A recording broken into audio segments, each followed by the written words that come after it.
आप सभी भक्तों का मेरे YouTube चैनल राधे कृष्ण में हार्दिक स्वागत। दिन बुधवार तारीख 3 अप्रैल 2024। चैत्र मास कथा देवी महापुराण अध्याय 9। इस अध्याय में सती का पिता के घर पहुंचना, माता प्रसूति द्वारा सती का सत्कार करना तथा यज्ञ दिवस के भयंकर सपने को सुनना, दक्ष द्वारा शिव की निंदा, क्रोध सती द्वारा छाया सती का प्रादुर्भाव और उसे यज्ञ नष्ट करने की आज्ञा देकर अंतर ध्यान हो जाना। छाया सती का यज्ञ कुंड में प्रवेश का वर्णन किया गया है। श्री महादेव जी बोले, नारद, इसके बाद सुंदर वक्ष स्थल तथा खुले हुए केशों वाली दक्ष पुत्री भगवती सती रथ से उतरकर शीघ्रता पूर्वक अपनी माता के पास चली गई। अब बहुत दिनों के बाद आया देखकर दक्ष पत्नी प्रसूति ने उन्हें गोद में लेकर वस्त्र से उनका मुख कमल पोंछने लगी और बार बार उनका मुख चूमती हुई रो रो कर कहने लगी, माता सदाशिव को पति रूप में प्राप्त करके आप सोचने योग्य नहीं रह गई है और आप हम लोगों को शोक रूपी महासागर में छोड़कर चली गई है। आप अत्यंत श्रेष्ठ तीनों लोकों की माता तथा आदि शक्ति है। यह महान भाग्य है कि आप साक्षात भगवती मेरे गर्भ से उत्पन्न हुई है। सती मेरे घर में कृपा पूर्वक उपस्थित हुई। आपको जो मैं देख रही हूँ, इससे बहुत दिनों में विद्वान मेरा शोक आज दूर हो गया है। आपके दुर्बुद्धि पिता भी परम शिव को न मानकर उनसे विशेष द्वेष भाव रखते हुए मोहवश महान यज्ञ कर रहे हैं। आर्य तथा विद्वानों और मुनियों के द्वारा अनेक तरह से कहे जाने पर भी उन्होंने न तो आपको और न ही परमेश्वर शिव को बुलाया। सती बोली, सभी देवताओं के देवता यज्ञेश्वर भगवान शिव का अपमान करके मेरे पिता समस्त देवताओं के साथ यज्ञ कर रहे हैं। कोई भी माने, किंतु मेरा तो ऐसा निश्चय है कि इस यज्ञ की समाप्ति निर्विघ्न नहीं हो सकेगी। प्रसूति बोली, मैंने रात में अत्यधिक भयानक, दारुण तथा अत्यंत भयानक सपना देखा, उसे सुनो। उस यज्ञ में जहाँ दक्ष प्रजापति देवताओं के साथ शिष्ट थे, वहाँ कोई देवी महेश्वरी अकस्मात आ गई। वह महान मेघों की क्रांति के समान श्याम वर्ण वाली थी। उनके बाल खुले हुए थे, वे दिगंबर थी, उनकी 4 भुजाएं थी, वे हटास कर रही थी और ज्वालामान 3 नेत्रों से प्रकाशित थी। उन्हें देखकर दक्ष प्रजापति आश्चर्यचकित हो गए और उन्होंने विनयपूर्वक कहा, आप कौन हैं, किसकी पत्नी है और यहाँ क्यों आई हो? उन्होंने कहा, क्या आप नहीं जानते कि मैं आपकी पुत्री सती हूँ? इसके बाद दक्ष प्रजापति ने शिव की निंदा करते हुए बहुत तरह की बातें कही। उसे सुनते ही वे बड़े क्रोध से जग अग्नि में कूद पड़ी। उसके बाद भयानक कर्म करने वाले तथा भीषण आकार वाले करोड़ों प्रथम गण क्षण भर में ही वहाँ उपस्थित हो गए और फिर कालांतक यमराज के समान महान उग्र कार्य करने वाला कोई महान पुरुष भी वहाँ आ गया। उसने विष्णु आदि प्रमुख देवताओं को जीतकर प्रथम गणों के साथ महायज्ञ का विध्वंस कर डाला और प्रजापति का सिर काट लिया। अब वह दक्ष प्रजापति मुख विहीन होकर यज्ञ कुंड के किनारे पड़े रहे। कौपीन वस्त्र धारण किए तथा जटा मुकुट से सुशोभित महान उग्र वाले वह सभी प्रथमगण क्रोधित होकर उन दक्ष प्रजापति को खाने को उद्युक्त हो गए।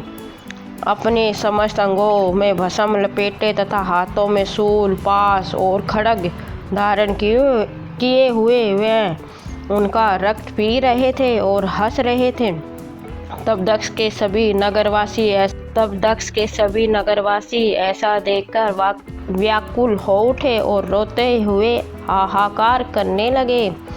तब पश्चात ब्रह्मा जी ने देवादिदेव सदाशिव की विनय पूर्वक प्रार्थना करके उन्हें स्वयं बुलाकर कहा, इन दक्ष प्रजापति को अवश्य ही जीवित कीजिए। हे देव, इस यज्ञ का समापन कीजिए और मुझ पर प्रसन्न होइए। उनकी यह बात सुनकर शिव की निंदा किए जाने के कारण एक बकरी का सिर जोड़कर भगवान शिव ने दक्ष को जीवित कर दिया।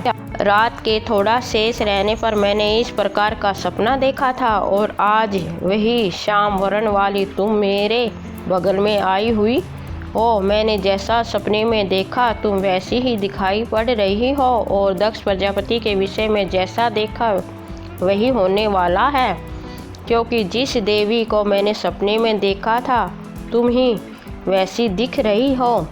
माता, क्या यह सपना कभी विफल नहीं हो सकेगा? शिव निंदा का समुचित फल प्राप्त कर वह दक्ष क्या अपनी मूर्खता का त्याग करेंगे? तुम दोनों को जानकर शीघ्र ही अपना द्वेष त्याग देंगे। पुत्री, तुम चिरंजीवी हो और तुम्हारी कभी भी कोई हानि न हो। यह वियोग सपन मात्र ही हो, प्रत्यक्ष मैं तुम दोनों दीर्घायु प्राप्त करो। तुम जिसकी पत्नी हो वह निश्चय ही शोक करने योग्य नहीं है, धन्य है और भाग्यवान है। तुम कभी भी मेरा त्याग मत करना, क्योंकि मैं तुम्हारी माता हूँ। श्री महादेव जी बोले। इस प्रकार माता से सम्मान प्राप्त करके सती ने उन्हें प्रणाम किया और उनसे आज्ञा लेकर शीघ्र ही दक्ष प्रजापति के पास चली गई। उसी समय दक्ष के नगरवासी एकत्रित होकर आपस में विचार करने लगे कि यह कैसा महान आश्चर्य है। सुवर्ण के समान गौर अंगों एवं शांत रूप वाली सुंदरी सती अब काले मेघ के समान वर्ण वाली तथा भयंकर रूप वाली कैसे बन गई? इसके बाल खुले हुए हैं, यह भयंकर दांतों से युक्त है, क्रोध के मारे इनकी आंखें लाल हो रही है, इन्होंने व्याघ्र चर्म धारण कर रखा है और यह 4 पराक्रमी भुजाओं से युक्त है। इस यज्ञ की देव सभा में इस तरह से इसका अपमान क्यों हुआ है? ऐसा मानता हूँ कि यह संपूर्ण जगत को क्षण भर में ग्रसित कर लेगी। आज दक्ष प्रजापति की न जाने क्या गति होगी। इनका अपमान करके ये दक्ष प्रजापति देवताओं के साथ यज्ञ कर रहे हैं, निश्चय ही उसी का फल प्रदान करने के लिए यह क्रोध में होकर आई हुई है। संहार के समय जो ब्रह्मा तथा विष्णु का विनाश कर देती है, यदि ये यज्ञ को नष्ट कर दे तो विष्णु जी भी क्या कर सकेंगे? इसके बाद यज्ञशाला में आकर सती ने भगवान शिव के विध्वंस जनित हर्ष से परिपूर्ण उस दक्ष प्रजापति को देखा। उन सती को देखते ही हवस के भोक्ता देवता ऋषि बृहस्पति तथा अन्य देवगण भी भय से कांपने लगे। सभी देवता तथा महात्मागण अपना अपना कार्य छोड़कर पट पर अंकित चित्र की भांति शीतल दृष्टि से उन पराशक्ति को देखने लगे। कुछ देवताओं ने दक्ष के भय से उस संहारकारिणी भगवती काली को प्रत्यक्ष प्रणाम कर लिया। तत्पश्चात दक्ष प्रजापति ने शिस्त वाली उन लोगों को देखकर सभी दिशाओं में दृष्टिपात करते हुए चारों ओर देखा। तदनंतर दक्ष प्रजापति ने क्रोध में दीप्ति नेत्रों वाली, खुले बाल वाली, वस्त्र रहित तथा काले धुएं से निर्मित अंजन समूह की कांति वाली उन भगवती काली को देखा। दक्ष बोले, तुम कौन हो, किसकी पुत्री हो और किसकी पत्नी हो?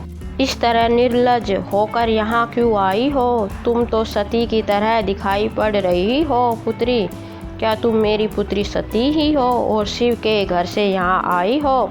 बोली, पिताजी, क्या आप अपनी इस पुत्री को नहीं पहचानते? आप मेरे पिता हैं और मैं आपकी पुत्री हूँ। आप पिता को मैं प्रणाम करती हूँ। दक्ष बोले, माता सती, आप इस तरह कृष्ण वर्ण की कैसे हो गई? आप तो पहले मेरे घर में स्वर्ण के समान गौर अंगों वाली थी। आपकी कांति चंद्रमा के समान थी और आप दिव्य वस्त्र धारण किए रहती थी। वही आप आज निवस्त्र होकर मेरी सभा में क्यों आई हो? आप इस तरह खुले बालों तथा भयंकर नेत्रों वाली क्यों हो गई हो? क्या अयोग्य पति पाने के कारण आप इस दिशा को प्राप्त हुई हो। मैंने अपने यज्ञ महोत्सव में तुम्हें नहीं बुलाया। इसका कारण तुम्हारा शिवपति होना है, न कि तुम्हारे प्रति हमारे स्नेह आदि का अभाव। तुमने अच्छा किया जो स्वयं ही यहाँ चली आई। तुम्हारे लिए वस्त्र आभूषण आदि रखे हुए हैं, वह सब तुम ले लो। त्रिलोक सुंदरी पुत्री सती, तुम मेरे प्राण के समान प्रिय हो। सुंदर नेत्रों वाली अयोग्य शंकर को पति के रूप में पाकर तुम बहुत दुखित हो। शिव के प्रति दक्ष द्वारा कहा गया यह निंदा से परिपूर्ण वचन सुनकर क्रोध से प्रज्वलित समस्त अंगों वाली वह सती सोचने लगी कि मैं मात्र आधे क्षण में सभी देवताओं तथा यज्ञ सहित अपने पिता को जलाकर राख कर सकती हूँ, किंतु पितृहत्या के भय से वैसा नहीं करूँगी, अपितु देवताओं के सहित इन्हें मोहित कर दे रही हूँ। इस प्रकार मन में विचार करने के बाद उन दक्ष पुत्री सती ने क्षण भर में अपनी ही समान रूप वाली एक छाया सती की रचना कर दी। तब सती ने उस छाया सती से कहा, मेरी बात पर ध्यान दो, तुम मेरा एक काम कर दो, इस यज्ञ का विध्वंस कर डालो। मेरे पिता के साथ बहुत प्रकार की बातें करके तथा उनके मुख से शिव के प्रति अपमानजनक वाक्य सुनकर क्रोध से प्रज्वलित शरीर वाली तुम यज्ञ अग्नि में प्रवेश कर जाना। मैं इसकी पुत्री हूँ, इसी से गर्वित होकर यह दक्ष शिव की निंदा कर रहा है, इसलिए तुम शीघ्र ही दक्ष के उस गर्व को चूर कर दो। यज्ञ अग्नि में तुम्हारी प्रविष्ट होने की बात सुनकर शोक से दुखी हृदय वाले भगवान महेश्वर यहाँ निश्चित रूप से आएंगे और सभी देवताओं तथा यज्ञ की रक्षा करने में संलग्न विष्णु को पराजित करके यज्ञ को नष्ट कर देंगे और पिता का वध कर डालेंगे। छाया काली से ऐसा कहकर मुस्कान भरे मुख वाली महाकाली स्वयं अंतर्ध्यान होकर आकाश में शिष्ट हो गई।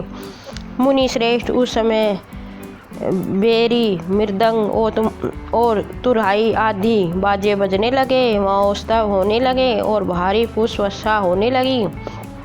उन देवी के निकट रहने पर भी उनकी माया से मोहित होने के कारण किसी देवता और महर्षि ने यह सब नहीं देखा। इसके बाद छाया सती ने क्रोध होकर दक्ष प्रजापति से कहा, तुम अज्ञानवश देवादिदेव सनातन शिव तथा मुझ सती की निंदा कर रहे हो। दुर्बुद्धि, यदि कल्याण चाहते हो तो अपनी वाणी पर नियंत्रण रखो, अन्यथा महामूर्ख शिव की निंदा करने वाली तुम्हारी इस जीभ को मैं काट दूंगी। जो तुम देवसभा में बहुत काल से परमेश्वर शिव की निंदा करते रहे हो, उसका फल आज तुम्हें मिल जाएगा, ऐसा मुझे लगता है। जो मनुष्य संपूर्ण लोकों में एकमात्र कारण शिव की निंदा करता है, वह परमात्मा सदाशिव उसका सिर काट देते हैं। दक्ष बोले, अल्प बुद्धि वाली बालिके, मेरे सामने ऐसी बात फिर मत बोलना। शमशान में रहने वाले उस दुराचारी को मैं जानता हूँ। दुर्मति, तुमने स्वयं ही अपनी बुद्धि से भूतगणों के अधिपति शिव को पति रूप में वर्ण किया है। अब उसी के पास जाकर अपनी योग परम सुख प्राप्त कर रही हो। मैं प्रजापति दक्ष हूँ, ऐसा सभी देवताओं तथा देवियों को मालूम है। मेरे आगे तुम शिव की प्रशंसा क्यों कर रही हो, जिसे मैं सुन नहीं सकता। छाया सती बोली, दक्ष मैं फिर कह रही हूँ, यदि तुम अपना कल्याण चाहते हो तो पाप बुद्धि को त्याग कर दो और भक्तिपूर्वक भगवान सदाशिव की उपासना करो।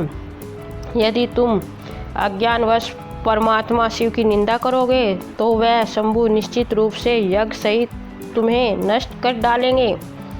दक्ष बोले, कुपुत्री, तुम बुरे चरित्र वाली हो, मेरे नेत्रों के सामने से हट जाओ। मेरे लिए तो तुम उसी समय मर गई हो जब तुमने शिव को पति रूप में प्राप्त किया था।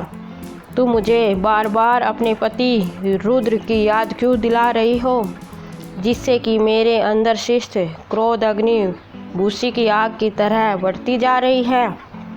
कुपुत्री, दुष्ट बुद्धि वाली, तुमने शिव को पति रूप में प्राप्त किया है, अतः तुम्हें देखने से मेरा शरीर शोक अग्नि से जल रहा है। दूषित अंतकरण वाली तुम शीघ्र ही मेरी आंखों से दूर हो जाओ।